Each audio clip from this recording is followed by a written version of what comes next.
Okay, Emily, look what came in the mail. Any idea what that is? A cube. What's it say on the magneticcube.com?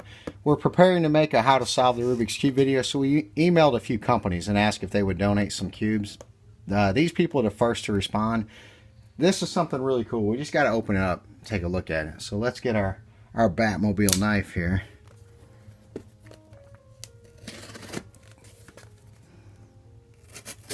Alright, let's look inside and see what this is all about. I've wanted one of these for a while. Check this out.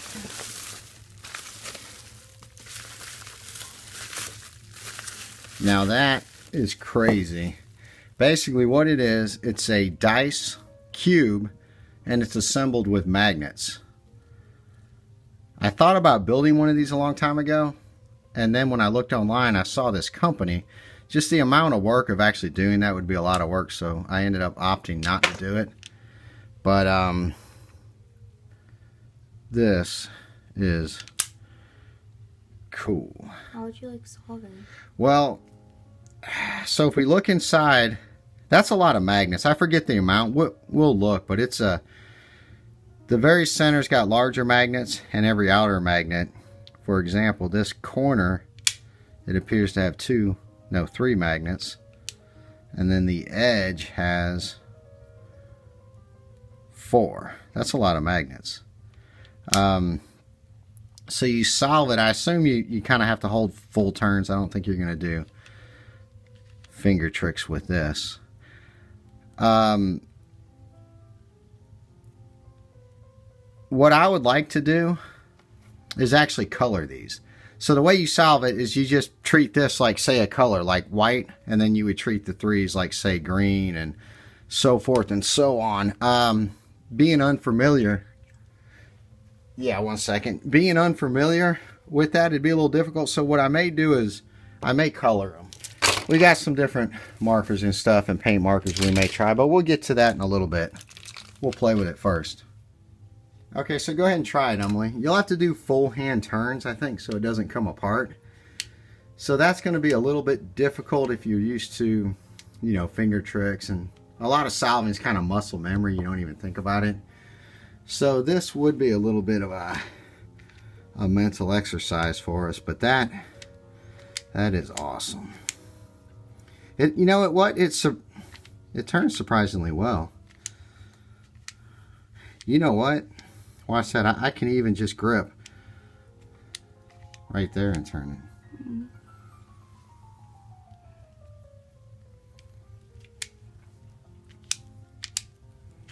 Can I mix it up? Yeah, hold on. So let's take a look. If we split that off, we can basically just split these layers up. And then, for example,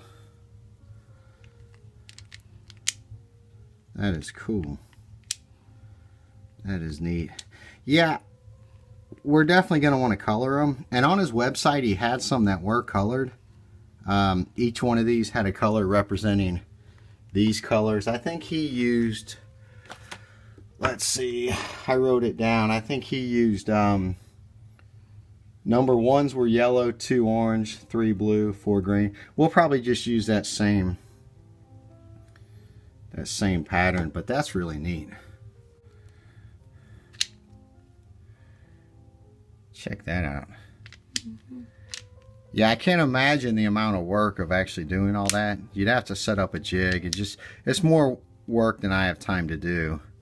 And that's done very, very well. They have larger models as well. I saw a big giant one. There's a YouTuber by the channel name Mathologist, something like that, that actually assisted in designing a large one, because with the polarities that can get pretty complex when you get bigger than 3x3s, and they've also got 2x2s and whatnot. So yeah, that's pretty cool. So let's just so it's all 3s right there, all 4s. So if you see they're all lined up here, I don't know if they would stay lined up like that once you mix it up. You might actually be able to solve the outside, but then the inside itself may be, you know, for example, maybe the 3s wouldn't be oriented all the same. I don't really know. Okay, yeah, go ahead and mix it up now, Okay. and then see if you can I'm solve gonna it. make the 6s on top and the 1s on bottom. Yeah, that's what I would do. But I can tell you, it's going to be difficult to solve, I think, because you won't be used to the colors. And plus the finger tricks. Yeah.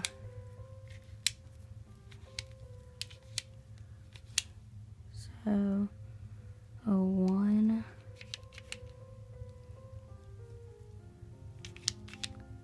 Like hurts my eyes. Yeah. Yeah, I think we're going to color them. As soon as you solve it, we're going to try either colored Sharpie markers or the paint markers that I have.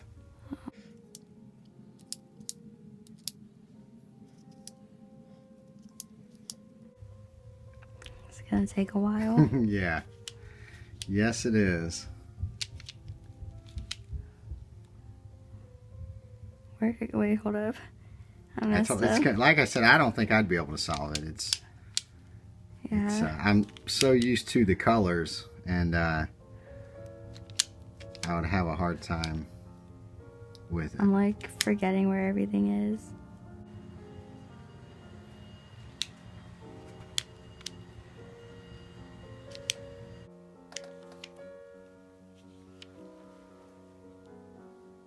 So you got the first 2 layers. So now the I have interesting thing, line. yeah, you've got the line. The interesting thing is though, even though we've never had to solved this line. and it's right, check this out, Em. The orientation's a little different. So Yeah. that's something you would never notice with a regular cube. Oh, I So don't remember how to do front line right real up. quick. Okay, so I go left, up. Okay. So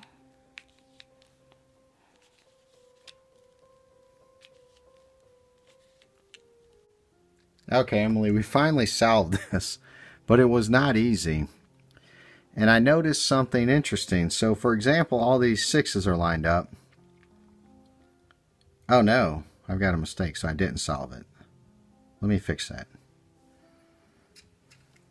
Oh, you know what? I think I knocked that out and just put it back in. I accidentally knocked it out by hand, and then I put it back in wrong. So, but something interesting I found out is, like, look at these 3s. They're not oriented the right way. And I don't even know how you would do that. I don't know the algorithm you would use. So that's kind of interesting. You would have to rotate this without these. So there's an extra level to solving this than just this cube, because if these were rotated, you would never know. But it was extremely difficult for 2 reasons. 1, I didn't have the color association, and 2, we're so used to doing it by muscle memory, you know, 2 moves at one time, that I don't actually remember any of the algorithm. It's just muscle memory. So when I do this cube, you have to actually know the algorithms, which we don't. So you have to really stop and think about it. But what we will do is we'll take these apart and get all these oriented back, and then we'll color them all with the markers. Okay, so look at when we break this open, Emily. It's kind of mixed up on the inside too. So this end piece is correct and oriented correctly. That middle piece is not, and this end piece is. That's pretty cool. You can see through it. I don't know if you can see it on the camera very well, but you can see through this and all the magnets. That's why we wanted this translucent cube. We thought it would look pretty neat. You think you can fix this, the middle piece? Okay, so we got the middle straightened out. You can see these can be flipped around, and it's still a 2 on the outside, but it's not oriented like it originally was. It'll still work. You still solve the cube.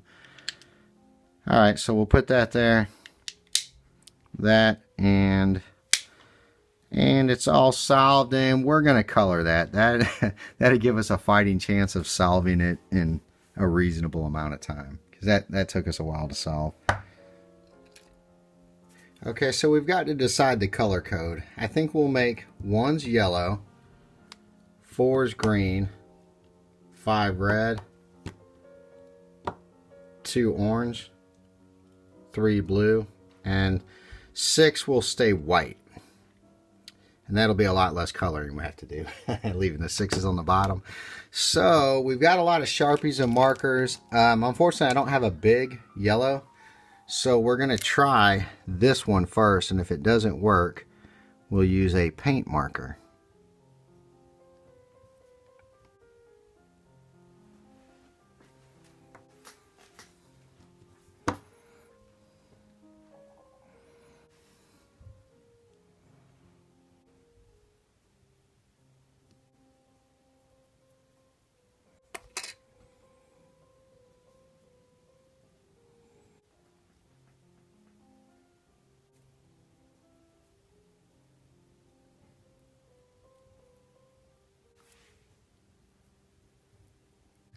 Alright, so Emily, check it out. It turned out pretty good.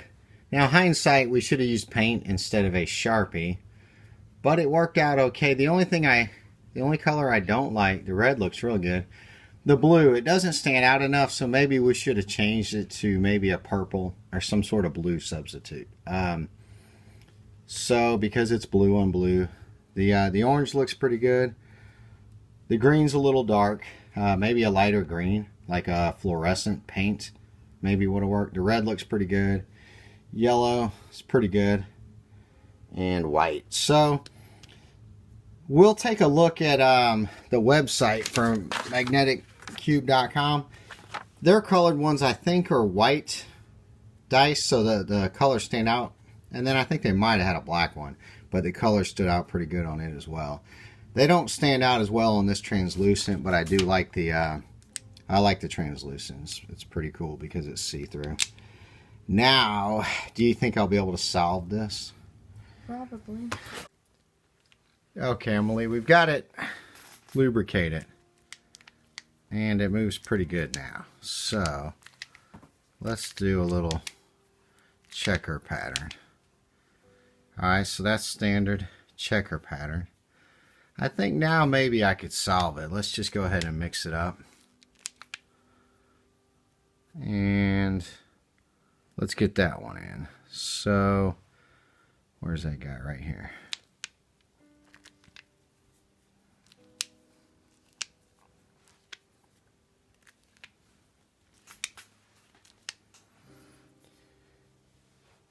Okay, so we got lucky. We got a yellow cross. Okay, so right, up, right back, up, back, right back. Aha! Got it, Em. Check it out. And everything looks oriented properly. The only way we'll know 100% for sure is to open it up. Little oily.